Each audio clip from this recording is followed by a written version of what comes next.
it was so educational for me because I think, I came from a world in professional football where obviously brain injuries are talked about often and concussions. But to me, this was completely different in terms of, a traumatic brain injury. One, it can happen in an instant.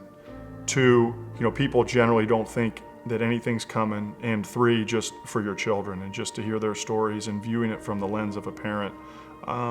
That's where I think for me, we really became passionate almost instantly probably, just because of the realness that this could easily be one of our children or one of us instead of, one of these, now adults that's affected by TBI. We don't ever expect those types of things to happen. I don't think anyone expects that type of tragedy to happen, but for there to be able to have a facility that is there at the mission is truly to support and uplift and make life better for those survivors of these tragedies.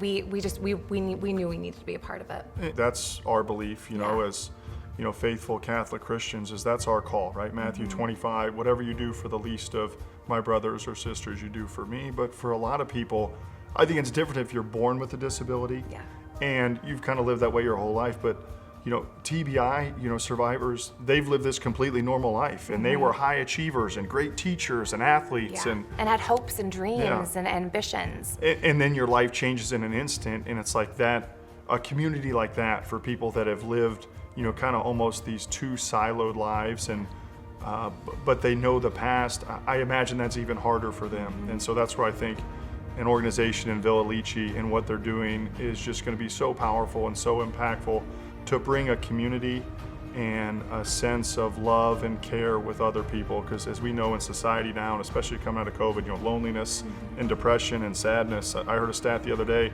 that, that's like smoking 15 cigarettes a day.